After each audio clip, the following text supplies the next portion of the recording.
The quest for the Stanley Cup starts now. The puck's dropping on the 2024-25 season. Get in on all the action at DraftKings Sportsbook, an official sports betting partner of the NHL. It's super easy for first-timers to get started. Try betting on something simple like picking a team to win. Go to DraftKings Sportsbook app, select your favorite team, and place your first bet.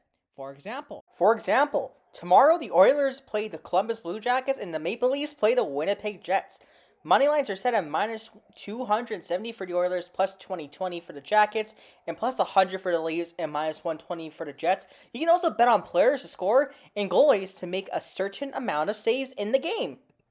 And if you are new to DraftKings, listen up. New customers bet $5 to get $200 in bonus bets instantly. Download the DraftKings Sportsbook app now and use code THPN. That's code THPN for new customers to get $200 in bonus bets when you bet just $5. Only on DraftKings. The crown is yours. Gambling problem? Call 1-800-GAMBLER. In New York, call 877-8-HOPENY or text HOPENY 467-369. In Connecticut, help is available for problem gambling. Call 888-789-7777 or visit ccpg.org. Please play responsibly. On behalf of Boot Hill Casino and Resort in Kansas, 21 and over. Age and eligibility varies by jurisdiction. Void in Ontario. Bonus bets expire 168 hours after issuance. For additional terms and responsible gaming resources, see dkng.co/ice.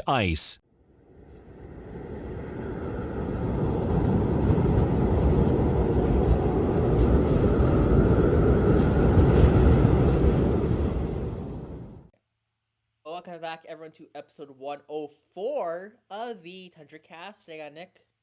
Hello. And I got Mr. Rossi Rue. What up?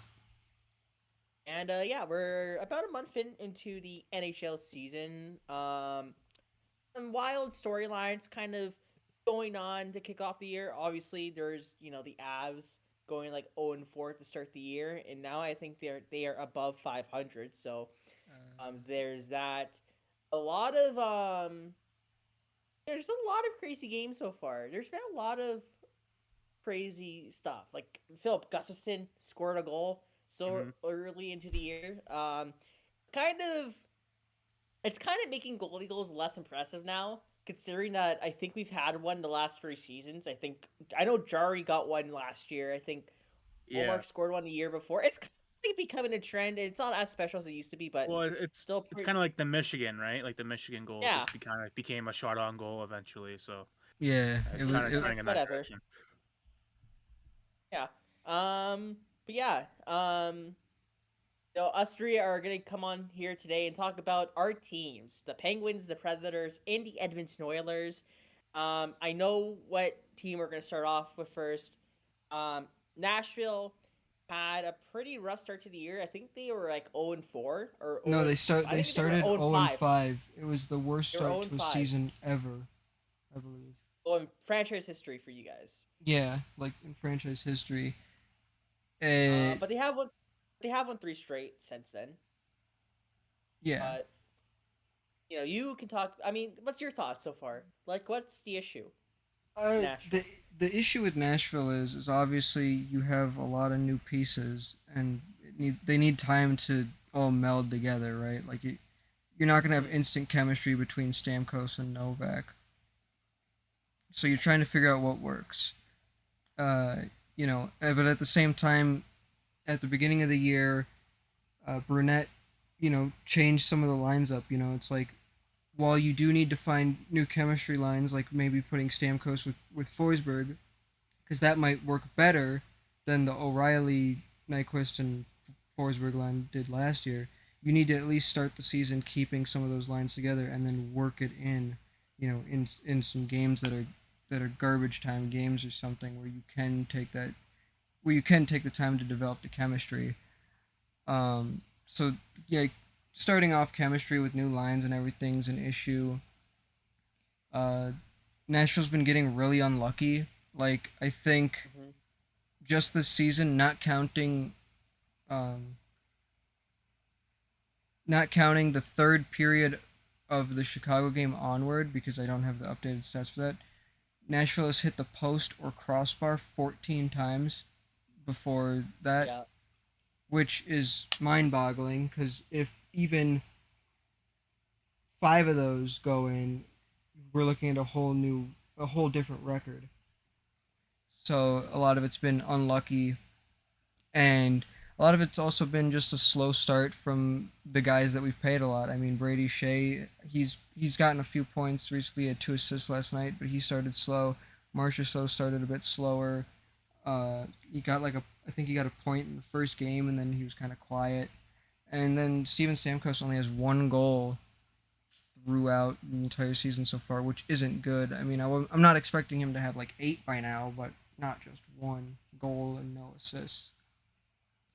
And it kind of comes from the way that they've been trying to set things up. I mean, the main problem with this team, in my opinion, when it comes to just how we look, is the power play. They're 5 for 28, so 17% on the power play. You know, it it was supposed to be improved from last year, especially with the additions of Stamkos, of Marchessault, of Shea. It was supposed to get better, but it's gotten worse, and that's mainly because they're trying to run the offense through Stamkos setting up where Ovi sets up and trying to do that when Stamkos isn't Ovi.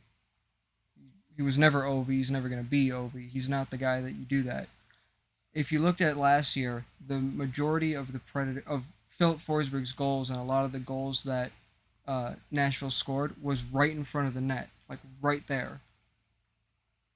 The team worked well last year when it was playing dirty, like not dirty, when it was playing grimy hockey where you just get in front of the net and score a dirty goal, like one that's not pretty.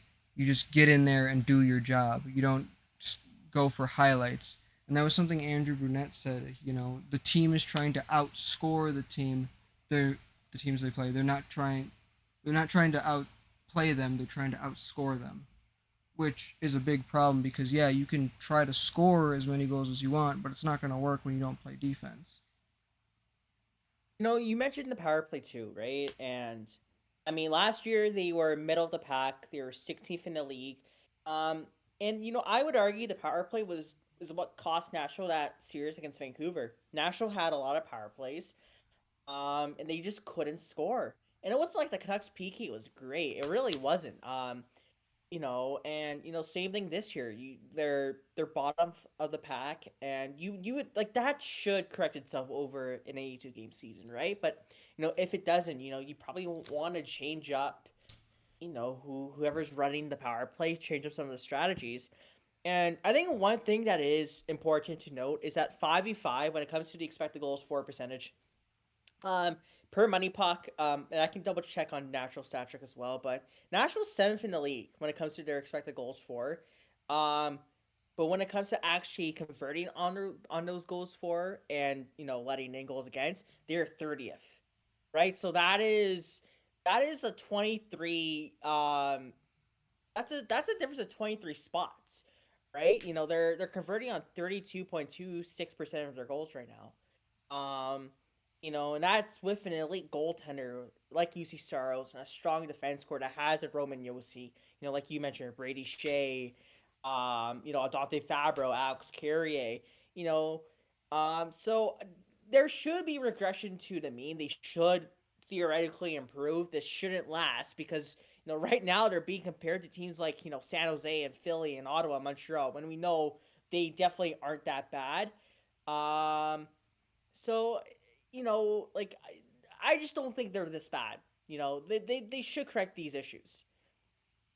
Yeah, I don't think they're that bad either. I mean, they at first they didn't look like a good team. They looked like a team that would finish middle of the pack, which I was panicked about for a bit. Even though it was really early into the season, it's still not good to come out and look that bad, especially when you had such high expectations for the season.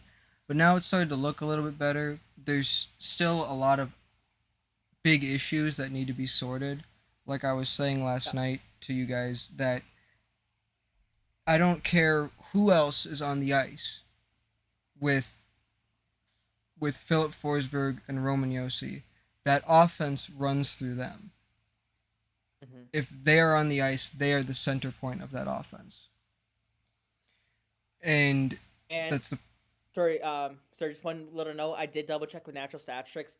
They're saying the same thing. Like you guys are ninth in, 5 expected goals for percentage, um, 30th in goals for percentage. So like I said, this should be able to correct. But Matt, like the power play is a big issue though. Like Yeah, when you that's what I'm have saying. weapons like Sam, when you add a weapon like Jonathan Marchessault, who did score 40 goals last year, and even if the 5v5 game for Stamkos has gone on a decline, like I still think on the power play he is a weapon to use. But like you said, the the way they run the power play is super inefficient, and that's why it's been a total dud, right? So I agree with you. They should just go back to what worked before. Yeah, they've been trying to just do a power play where you set up the perfect shot, and that doesn't work because it could take 2 minutes to get that perfect shot, and then you waste the power play. Like I said, they've been trying to run the whole power play through Steven Stamkos, trying to get him set up to where he can do that when he's not Ovechkin. What the power play, and I would say even this, take Stamkos off the first power play unit, replace him with Marchessault, and let them run with it. Or replace him with Novak, actually, because Marchessault plays the left defensive spot, technically, on that power play.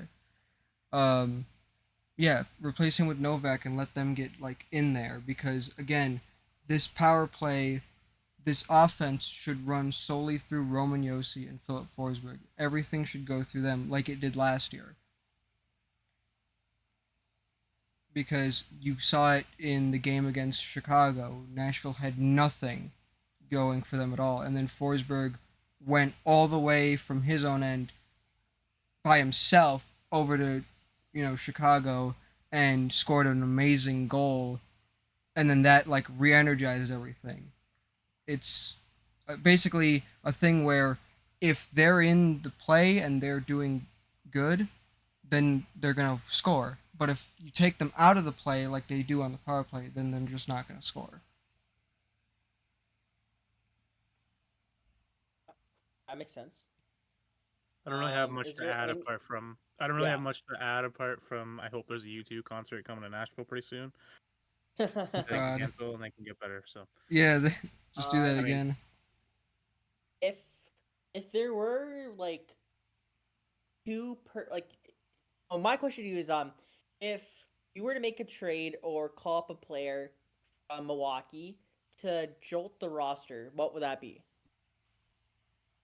Call up a player. I wouldn't say I would make a trade or call anyone up right now because you have players who are getting scratched who should get in there. Like Yeah. Philip Tomasino has been scratched a few times this year. Dante Fabro has been scratched a few times this year. Um, Juuso Parssinen was scratched a couple times. So you have a few people. I mean, they called up Zachary LaRue, and he's been doing good. He brought something to the team that's pretty good. But if I were to call someone else up, just for pure scoring talent, I would bring up Joakim Kamel. Yeah. That's the guy I was looking at for you guys. Because I do think that Nashville is kind of a old team. They are really slow. Like I was watching the Edmonton Nashville game last week.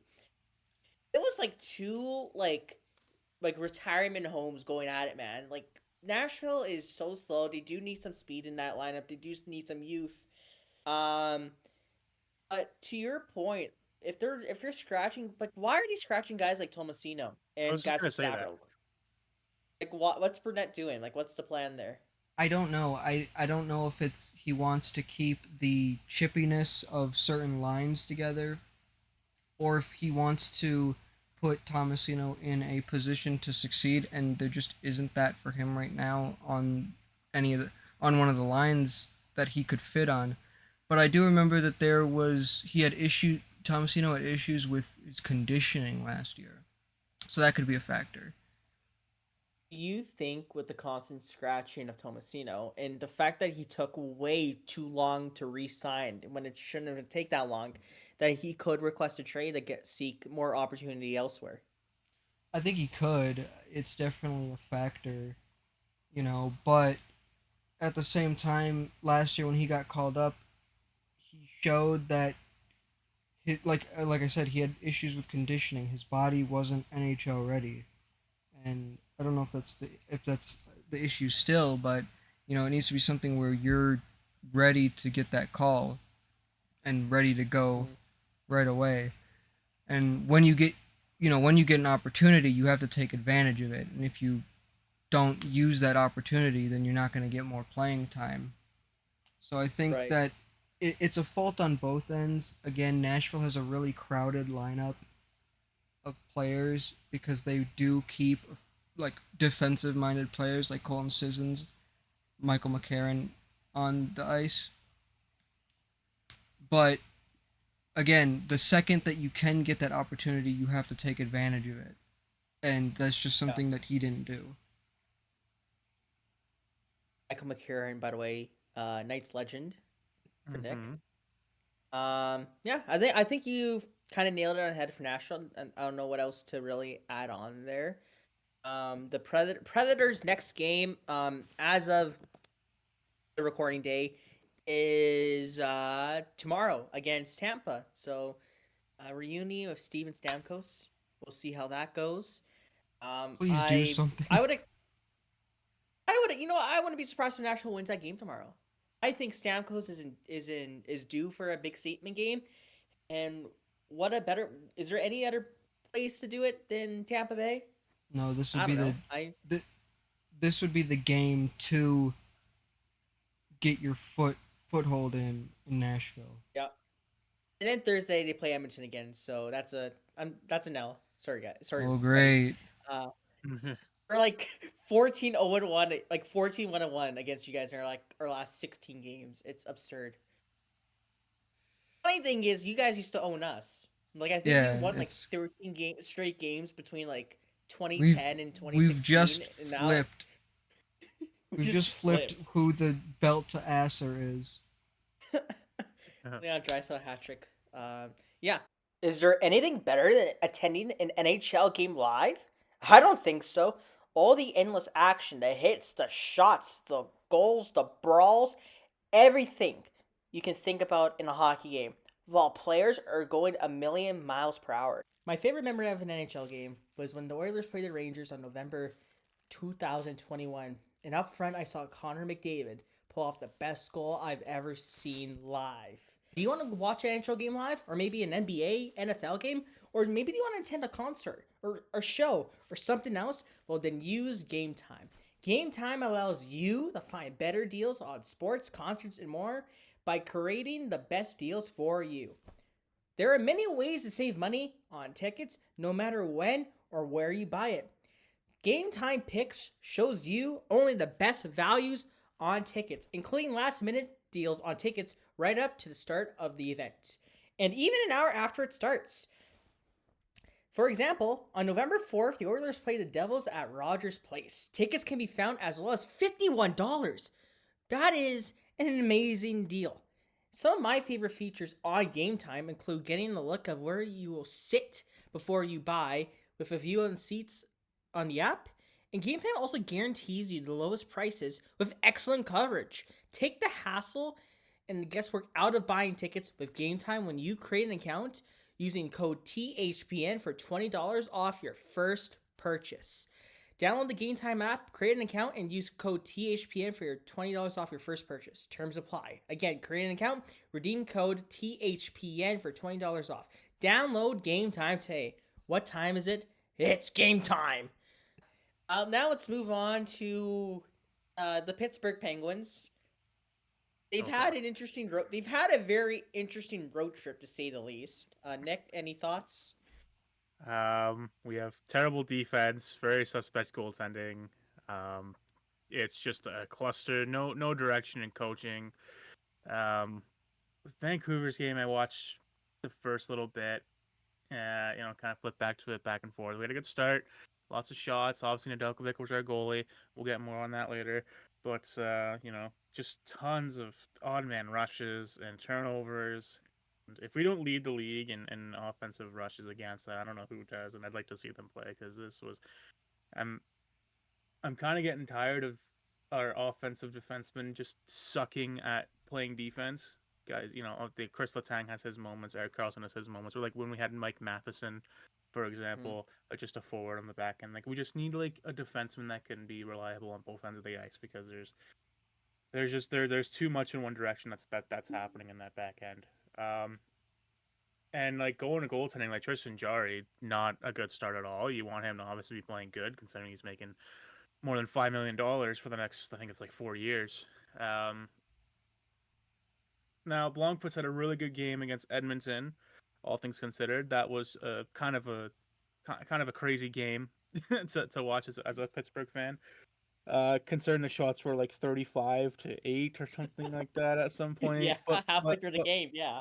Yeah, but Blomqvist looks legit. Like he really kept them in that game. I think if it was any other goalie, then it would have been a 5-0, 6-0 game at that point because it was really a brutal watch. So then going into this Vancouver game, I'm like, okay, this is gonna be more or less the same. But like we started off pretty well. We have a lot of players that are struggling. We have guys like Michael Bunting, who's got 1 assist in his first 9 games. He's really been struggling. And then you look at a guy like Jesse Puljujarvi, who's having one of his best starts, maybe his best start to a season in his career so far, and he's being buried in the 4th line right now. And as the Vancouver game goes on, you already have these weird combinations. Sullivan was throwing out like different line combinations every shift. It was a different line every single time he sent someone on the ice. So like, I'm not going to be surprised. They play Minnesota on Tuesday. There's probably going to be some really wacky looking lines out there. Now, there's already been, a sent down, you want to call it, with Jari playing in the AHL. He had a good first game down there, but it's just, it seems like the beginning of the end with Pittsburgh. It seems like it's, Malkin had a great start, and you have Crosby, and even Crosby's only got 1 goal so far this year. It's just, it seems like everyone's just kind of struggling right now, and especially that defense, because it's terrible. Analytically, it's one of the worst in the league. On when you watch, it doesn't take very much to see how bad they are in the back end, because you just flip on one game, and in 10 minutes in, you're like, this is the worst game I've ever seen in my life. But yeah, it's we'll see with Minnesota. We'll see how it persists as we go on, but it's not looking good. It's really not looking good. I By think the way, one just to positive. Oh, you go, sorry. Yeah.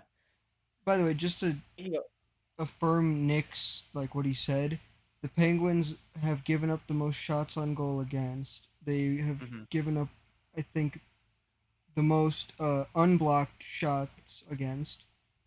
They don't block shots. They've given up the most, or one of the most, defensive giveaways.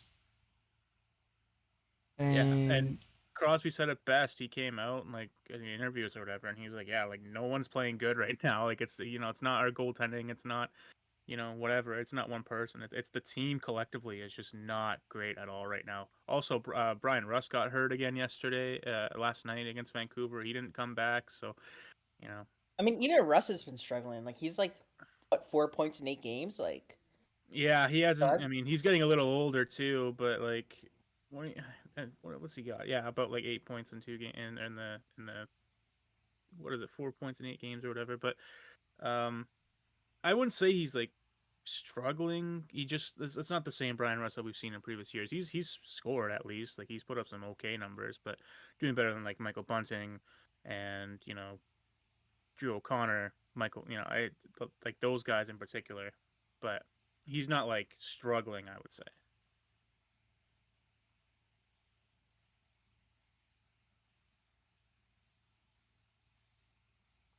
It definitely makes sense. I mean, it's the same thing with a few other players, like on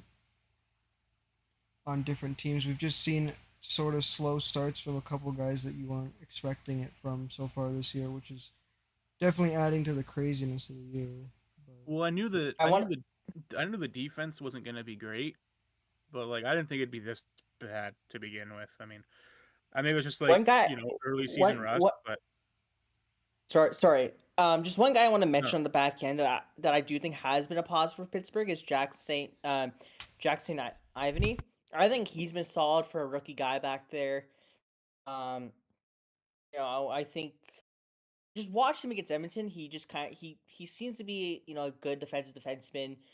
Makes a solid first pass. I don't know if you think the same way, Nick, because you obviously watch way more games than me. But I do think that's one guy in the back end that's been pretty good for the Um, most part. yeah, I'd say he's definitely been better than, let's say, half the decor on there, which is another 3 players. So he's like, he's definitely a positive for sure.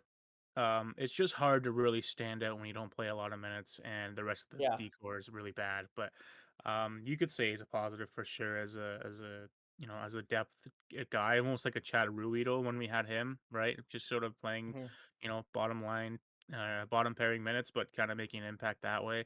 Um, Also, Matt Grzelcyk, defensively hasn't been the greatest, but he's put up some numbers. I mean, he hasn't been like super, super terrible. It's really just like Ryan Graves and, just poor defense all around from pretty much everybody. Marcus Pettersson hasn't really been Marcus Pettersson so far this year. There was a game he got walked. I think it was against the Leafs. I forget who it was, but I think it was like Marner or something, which it's Mitch Marner, but he just got absolutely blitzed. It was rough. So again, just those odd man rushes and turnovers. It's plaguing us so far this year, and we got to find a way to figure Yeah. it out. Yeah. I mean, it's also just an older team too. I mean, like you mentioned Malkin, you Yeah, mentioned Crosby. I mean, Letang, all in their late 30s. I didn't realize that. Hell, Brian Rush is 32. Like, yeah, he's getting up there as well. It no, feels kind of like LA Kings, but the thing is with the Kings is that they actually have like other really good young players coming or that have already arrived. Guys like Adrian Kempe, guys like Quinn Byfield, guys like Brant Clark, and Pittsburgh just doesn't really have that coming. So that's why I said it's kind of the beginning of the end because like we're gonna be bad, but we're not like showing signs of of glimmers of hope, and that happens when you win for so long. Obviously, every team has that, but um, mhm. it's been pretty rough. It's been pretty sudden this season as early as it's been. I thought we'd be a little bit better considering I thought we made some solid moves in the offseason, but you know who knows, man? That defense is awful. Even Rutger McGroarty, man. I mean, he's off to a bit of a slow start in the AHL as well, right? That's like Yeah, that's kind of your blue chipper. I mean, you traded I think Braden Yeager for yeah. him, so I don't know if I liked trading Jagger to begin with. I thought there'd be a different move there. I don't even know. I didn't think we were in the short list to get him, to be honest. But I mean, I think the right place for Rutger to play right now would be Wilkes-Barre, considering that Pittsburgh is, not playing the Raiders right now. And, when you develop yeah. a prospect and he's young, you don't want to shelter him right away, right? So, you don't want to healthy scratch him. You don't want to be in we brought up Phil Tomasino earlier. Like if he's not ready to play in the NHL, then he doesn't have to go through waivers. Then put him in the NHL and see how he plays, right? So, we've seen that with a multitude of first round picks, second round picks. If you're not ready, then and you play a lot of minutes in the AHL, there's room to develop there for sure. So, Yeah. he'll probably come back up at some point. I don't think he'll be there like the entire season.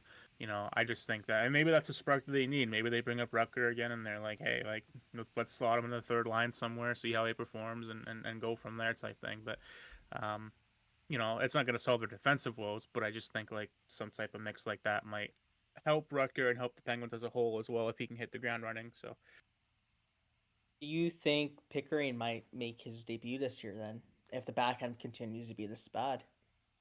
it's possible. I just don't think Pickering's that good. But Yeah, I know you're pissed off at that pick when it happened. yeah, yeah, yeah. I mean, I don't think he was very good in rookie camp for the Penguins either. So I mean, it's possible. He was a first round pick. Again, you kind of want him to get a little bit of minutes, but like he's played 6 games for Wilkes-Barre this year. He's got no points. He played 8 games last year, no points. Played for Swift Current, whatever. Last year had an okay season there, but he's just kind of it feels like another, Hextall type pick right there so far. So I don't. I mean, it's possible. I just don't know if it's gonna do much for the team. Maybe it will. Yeah, that's fair. Any thoughts, Rossi?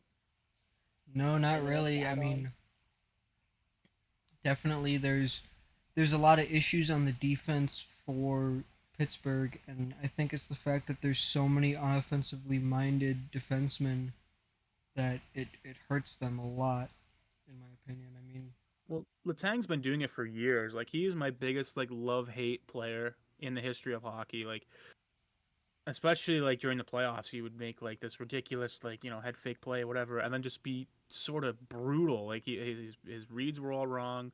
Defensively, he wasn't great at all. It's almost what we're seeing with Lane Hudson right now. If you really think about it, like Lane Hudson has all these highlights about him, and then defensively he's not the greatest right now, and so take that for what you will. Um, but you're right. Like I mentioned at the start, like just too many offensively minded players, not enough defensive IQ at the back end, not pressuring enough.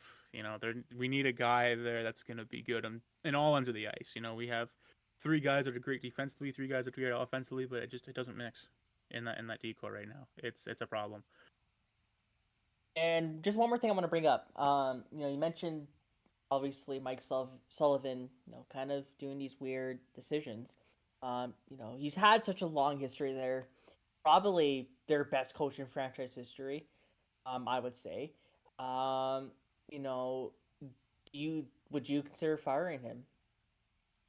He probably should. I mean, realistically, I think it really all depends on guys like Crosby, who have backed him, who has backed him for so many years, and Kyle Dubas doesn't really want to change, a whole lot with this team. He doesn't want to blow up the team. I don't think he still wants to be competitive. So, realistically, the chances of seeing Sully get fired is a little bit slim right now. I would say. Would I push for it? Probably. I think that they, like I said, they have no identity.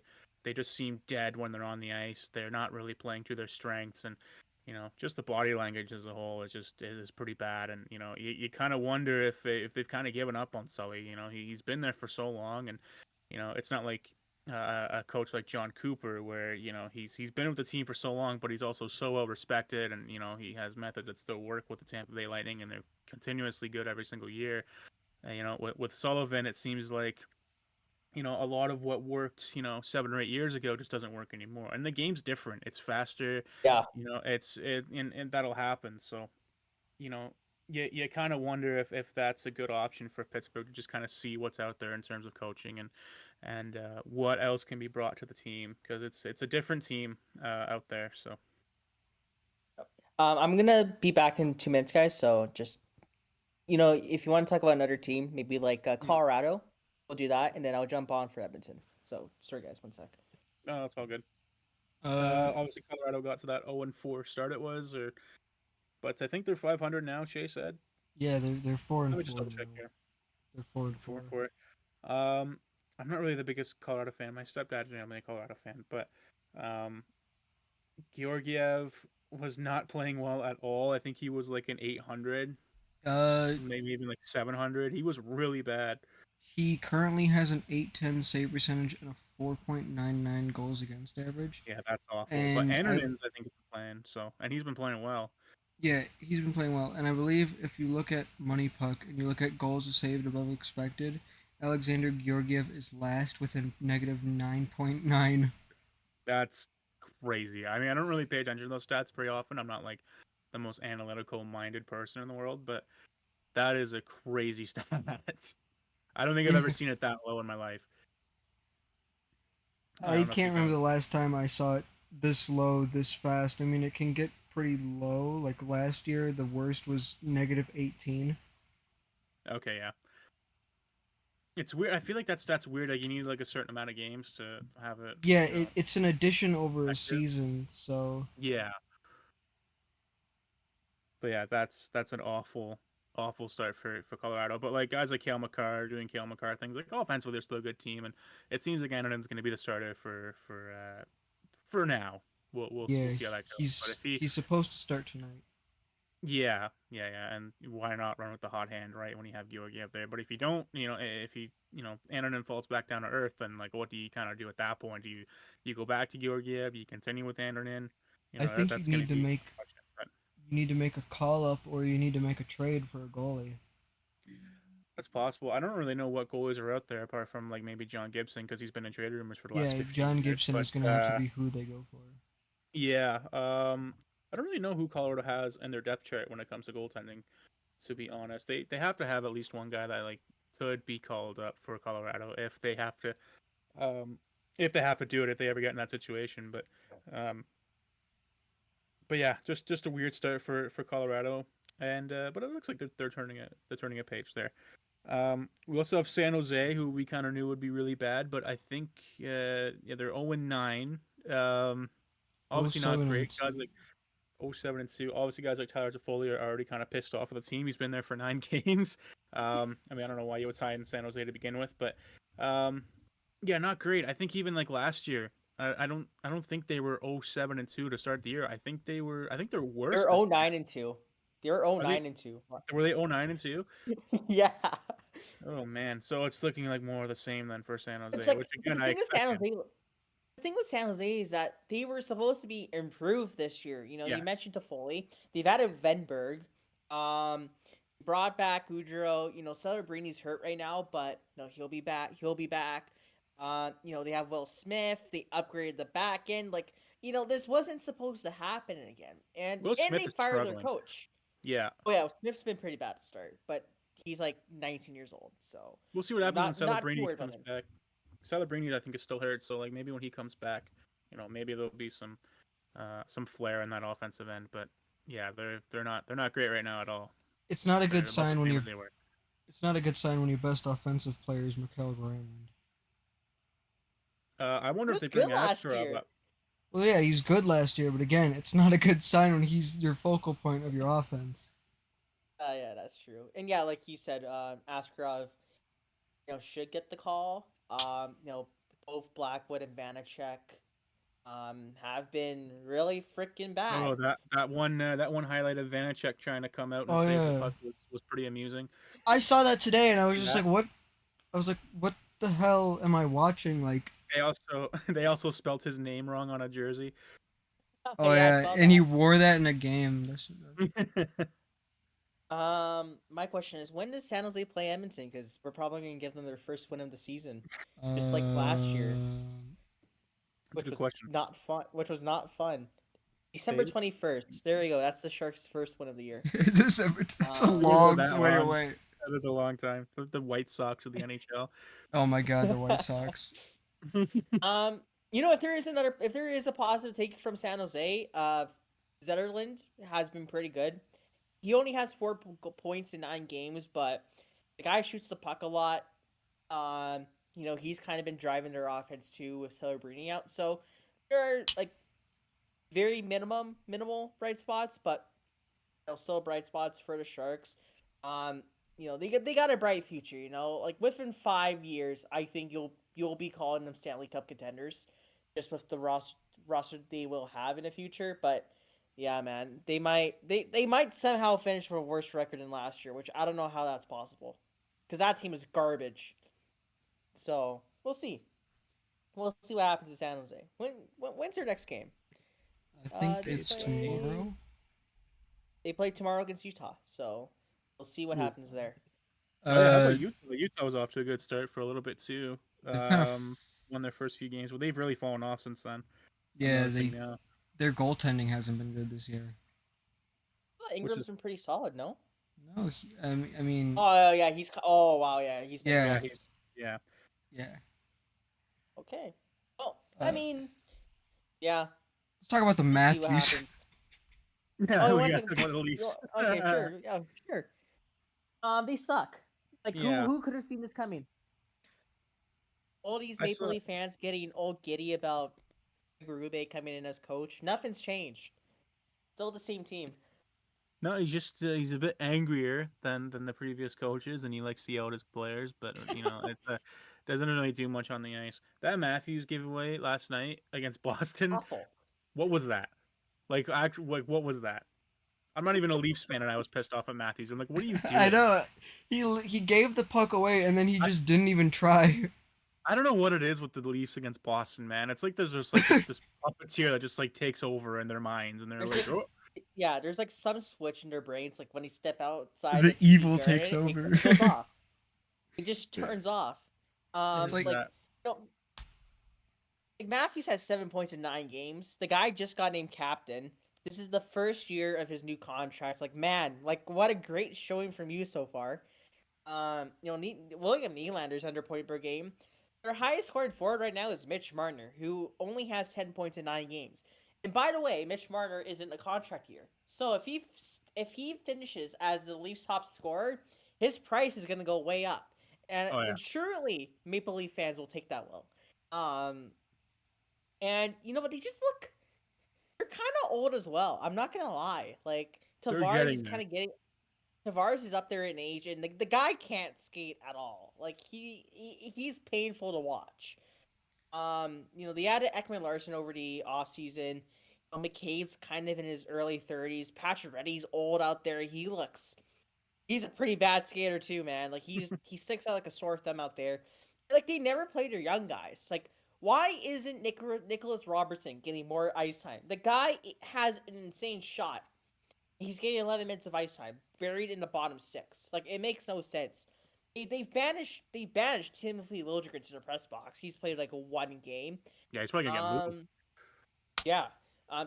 Speaking about we talked about Pittsburgh and right-hand defenseman. That's a guy that I think Dubas should target. He's known Liljegren during his time in Toronto. Yeah, so, that would be a very Dubas move. You're right. And like the only reason why the Leafs are probably like at 500 right now is because of Anthony Stolarz, who has been incredible for them. Nice legend. How long did? Yeah, nice legend. Also Oilers legend. But we played like 2 games and just shipped him off. Yeah, he's played kind of everywhere. Awesome. Just to He's speak about. He's a good goalie. Just to speak about Mitch Marner real quick, there was a picture I saw, and hopefully I can find the actual picture so that you can put it on. There's a picture I saw where here it is. Okay, I'm gonna send it in the thing, but while I'm talking about it, but he's got an open net, like against Boston. Oh, and he passed. He's got an open net, wide open. Like he could have just like tapped it, and it would have been a goal. And he passed it. Had that against the Rangers too. I think Domi had that. He had like an open net, and he just decided to pass instead of shoot. They're just like not shooting the puck for some reason. Like this is something you do on an NHL game when you want one player to get a hat trick. That's like what is this? That's what the AI does. They go to their backhand and they're like, "Oh yeah, feed me the puck." Oh man, Mitch Marner. Unsurprisingly, that he only has like 1 goal this year. So. And you already know he's not gonna take a team-friendly deal. Like that's why I hate pass-first guys. Like, that's why when Toronto brought back Domi, I freaking laughed because I don't know if you guys remember this, but in Game 7 against Boston, I think it was like 3 or 4 minutes left in the game. It was Bertuzzi and Domi on a 2-0. Domi was just looking at Bertuzzi the entire way and passed. Like, it was like one of the easiest 2-0s to save. It was not dangerous at all. And like I just hate pass first guys. I like guys that can fucking rip the puck and put it on net. I just hate those guys so much. Like, people say they drive the offense. I tend to disagree. There's definitely not driving the offense. There's definitely a culture problem in Toronto, like especially with like example, the Austin Matthews play last night where he just turned it over and then didn't care. Somewhere in that organization there is a culture problem when it comes to Brendan Shanahan. Yeah, maybe like, and what they need to do is they need to look at themselves as a team, find out who the culture problem is when it comes to stuff like that, and then cut it out. I thought that was the point of the Berube hiring, though, is to like actually have a culture there, because that's what he brought to St. Louis, and like, man, they looked like they looked terrible to start, like absolute awful. Like, I mean, they're probably the second best team in the Atlantic, but that's also because the Atlantic sucks right now, besides Florida. Like, does this team honestly get you past? Does this team like win a game past the first round? Say they drop let's say they play like Detroit or Boston in the first round. They probably maybe not Boston. Like Ottawa. Like they probably beat that team. They get smoked by Florida in the second round in 4 or 5 games. It's not even close, right? So, if I'm Toronto, I think I would make a move right now to try to spark something in your team, because it looks like the same team the past few years. And when you have Austin Matthews, who just got named captain on a new deal, William Nylander first year of a new contract. Mitch Marner is going to get a new deal next year. This is basically the core of your team for the next 8 years. And if it's the same story and over again, yeah, you're probably not going to win anything anytime soon. So I agree with you, Rossi. Figure out the culture problem. What's wrong in that locker room, and go out and fix it. Do you need more veterans? Bring more veterans. Do you need more youth and personality in the room? Go out and get it. Right? Yeah. So, yeah, 100% agree with you. Yeah, and when it Right. comes to the Atlantic, as you said, I think all the teams around them points wise, so like Florida, Tampa, Buffalo, and Boston, I don't think they beat any of those teams in the playoffs in a 7-game set. Yeah. All right. Last team to talk about are my Edmonton Oilers. Thank God that they're not starting 2-9-1 again. I got a bit scared about that scenario a few weeks ago, but they have won. They won their last game against Pittsburgh. Carolina, they got a point. They played okay that game. They should have beaten Dallas, but Jake Ottinger was on his head. That was just an insane game from him. But yeah, things are looking relatively okay right now. I do think a main concern, unsurprising, they've had this concern for like the last 20 years, is defense, depth scoring, and shaky goaltending. I don't know how they can have the same problems every single year and somehow not fix it. It's crazy to me. Um, there have been some bright spots. I think Jeff Skinner's looked really, really good. He has 4 points in 8 games. He doesn't see substantial power play time, so obviously he won't have those inflated numbers. But he's been pretty solid for the most part. Matthias Ekholm is third on our team in scoring. He has 5 points in 8 games. He's a beast. Love him so much. I wish he was younger because he's 30. I think he's 35, 36 years old. So he's getting up there in age, which sucks. Also getting up there in age. Happy birthday to Leon Draisaitl, who's 29 years old. Which is sad that he's 29 years old because Crosby won his second cup at 29 years old and we haven't won shit, which is beautiful. Yeah, still not over that loss in June. Victor Arvidsson has been pretty good for the most part. He had his first point the other night as an Oiler against the Penguins. He actually had 3 points that night. He was unlucky to start. He's been doing all the right things, going to the hard areas, going in front of the net. Nice to see him get finally rewarded. Evan Bouchard was off to a slow start, had a 2-point night against the Pittsburgh Penguins. If there are 2 people on the forward court in that top 6 I am concerned about, though, it's Nugent Hopkins, my favorite player, and Zach Hyman.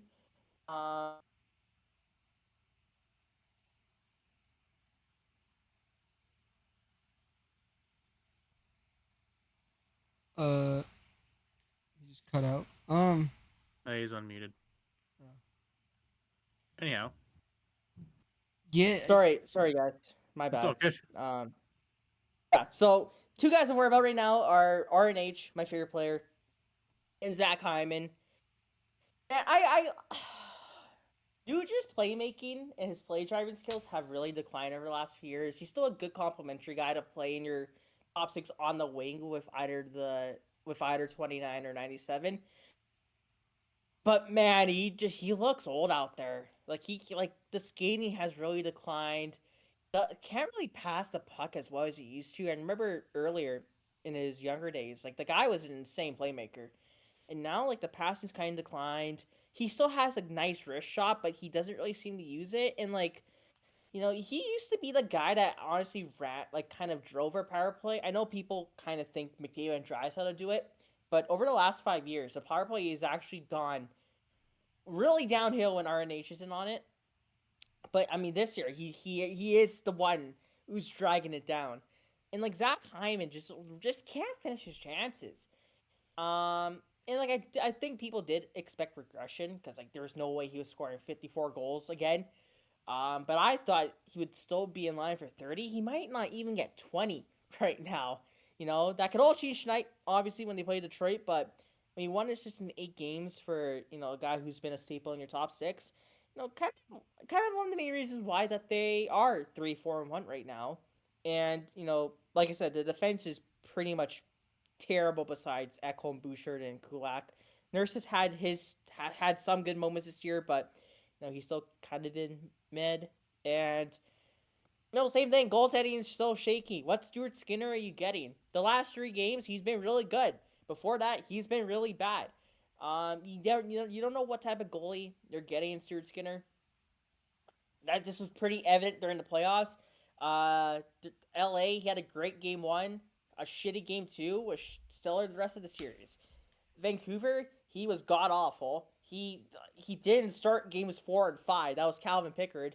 And then he out goalied Jake Ottinger against Dallas, right? So they really need more consistency from Stuart Skinner. He is still pretty young. He's 26 in like 4 days or 5 days or something like that. So that's part of the growing pains. What I don't trust though is Calvin Pickard, because last year he had like all of his starts came against like bottom 10 teams, and he did okay in those starts. I don't really like him as a full-time backup. I would rather see Olivier Rodrigue in that spot, but I don't think it's the most pressing issue per se. What is an issue though is the power play. They are 1 for 21, which is unheard of for this group of guys, considering that they've been the best power play in the league for like the last 6 years, right? So yeah, also hard to win games when your power play can't score a goal. Yeah, it's early in the year. I would hope the power play starts to get hot soon. You would expect, Hyman to start converting on his chances. And yeah, that's the Oilers season in a nutshell so far. And I want to hear what you guys have to say about as an outsider's perspective. I haven't seen a lot of Edmonton so far this year, but I did watch like a part of the Nashville Edmonton game, and I'm gonna say this, and it's not because I'm a Nashville fan or I'm not trying to get a rise out of you. It felt like a game that Nashville should have won, because there were just a lot of things that I just saw, and I was just like, how is Nashville losing this game? It feels like they're outplaying Edmonton, and it just seems like, again, like you said, you don't know what Stuart Skinner you're getting. You don't know what goalie you're getting. And that's a big problem if you don't have a goalie that you can count on whenever you call his name. You don't have the core backstop of your team, and if you don't have that, you're not going to win any games, or very many.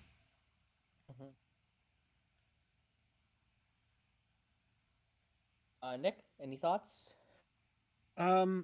Not really. I think the Oilers are talented enough where they can definitely turn it around. I think the early struggles was a little bit of a surprise considering where they were last year and what they were slated to be, a cup favorite. A lot of people can say, but I think you're right about the inconsistency about guys like Stuart Skinner. Some nights he's amazing, some nights he's just not there at all. Maybe a bit more flexibility in goal would be an option for the Oilers. I don't see why Rodrigue hasn't been given a ton of options. I know goalies are kind of weird. They take a long time to develop. But I feel like Rodrigue has been fine in the Oilers system the last little bit. So, maybe you throw him up there. We'll see what happens with him. I know Victor Arvidsson had a really good game against Pittsburgh as well. He's starting to trend kind of in the right direction. Zach Hyman has not been the same Zach Hyman so far this year either. So there are some pieces there that really need to step up pretty quickly for the Oilers for them to turn it around quicker. I think they'll be able to, but like I said, they're a talented enough team. You have McDavid and Draisaitl, two of the top 5 players in the league. And McDavid's obviously number 1. So they should be fine, but it was a bit of a rough start and a bit worrisome. Just a weird start to the year with obviously Nashville and the Oilers, and Pittsburgh not as surprising, but either way, just struggling. This almost feels like an exact repeat of last year. By the way, it does. Yeah. Both of our teams start terribly. Last year we started 5-10. And Was you Nashville that bad? I still honestly don't somehow made remember. it playoffs. Yeah, that U2 concert basically saved their season. Yeah, that was like near the end of the season though, wasn't it? That was in It like was like right Yeah, before they their got big hot. win streak. yeah. That's fair. They got hot at the right time. Maybe some other quick hits. I mean, Winnipeg is 8-0. I'm not Yeah. taking too much into stock. They always dominate the regular season. Then come playoff time, you know what happens. So good for them, I guess. Vegas being 6-2-1 kind of surprises me. I thought they would take a bit of a step back, looking at their roster. I thought Hurdle was Mark Stone leads the league in points at the time of this Jesus recording. Christ. Oh So yeah, he's gonna be on LTIR. Barbashev is one of the leading goal scorers. I think he's tied for second with like 4 other guys. Yeah. Jeez. Man, Nico, sorry to I cut you thought off there. no worries. I was just saying I thought like guys like Hurdle were washed. I just thought they were gonna be bad this year. Like, not bad, but like not like just kind of mediocre. They're really proving me wrong. So which sucks because they're in my freaking division, and knowing them, they're gonna put Mark Stone on LTIR a month before the deadline, and then like use up all their assets and get like freaking I don't know Yanni Gord and like something like that. So I can't wait until Vegas circumcises the cap again. Well, they just Alex locked up. Pietrangelo magically gets hurt. They just locked up Yeah. Shea Theodore a long-term contract. That decor is probably one of the best in the league. Oh yeah. So, I mean, they're kind of just loaded with talent. Even if Hurdle and whoever else are a little bit past their prime. There's some guys like Jack Eichel, who's a star in this league, who's been playing well, and we talked about Mark Stone already, and Aiden Hill's come out and been since last year, the year before, been their starting goalie. So, and a good one at that. So. I'm not really surprised that they're off to the start that they are because they are still a pretty deep, pretty talented team. But they did lose some names. I thought they would definitely take somewhat of a step back, but they're totally fine so far. So good for them, somewhat. There's another team I wanted to bring up too, and I forget. Oh, Nico Hischier leads the league in goals with Nikita Kucherov. Oh, I mean, yeah. Well, Cooch, Cooch. He's a chill man. Like I don't know how he keeps doing this. Absurd. But Cooch has like what 8 goals and like 6 assists for 14 points. Like yeah, insane. Ross Colton has 7 goals. Yeah, that one was super random. I'm like, how does Ross Colton have 7 goals already? What else is crazy? Sam Bennett's in a contract year. He also has 7 goals. Yeah. I know there's been some talks about what Florida wants to do with him. I think Florida is the best place for Sam Bennett. There's no question. It just, I mean, he's probably going to get like somewhere to like 7 to 8 mil, though. You would think, just based on how important he is to that team. So it's really up to the Panthers if they really want to pay that, or if he's going to be in our new team this year. So he'll be a player to keep an eye on for sure. Matvei Michkov leads the rookies in scoring. Just a hell of a player. Yeah, he's unreal. Somewhat a surprise, Neil Pionk is tied for 3rd in defenseman scoring. Never thought I would see that, so I guess good for him. What else? What else do I see here? Oh, nothing else really. Yeah. So it's been a wild first month. I would expect November to be maybe just as wild. I would expect to see some teams regress back to the mean. Nashville should get better theoretically. Edmonton should get better theoretically. Toronto will probably go on like a 10-2-1 stretch, and everyone is going to think, oh, they're going to win the cup when there's going to be another first round exit. Yep. And Pittsburgh, we will see. Yeah, probably not. It wouldn't surprise me if Pittsburgh's 500 by the end of November. Like, I don't think that team is that bad. Like, they're not that bad. Well, they just need to clean up their mistakes. That's the big. Well, they got to play mistake-free hockey, which is very cliche, but it's as we alluded to earlier on, it's really, really sloppy. So, but also we'll see what happens with Sully. I mean, if they don't want to play under Sully, then he's kind of got to go at that point. I mean, that's when you make a coaching change. So, there's a lot in the air right now. For sure. And yeah, that will do it for today's episode, guys. Give a like, leave a comment if you want, do all that stuff, leave a sub, and yeah, we will see you in the next one, guys. Thanks for watching.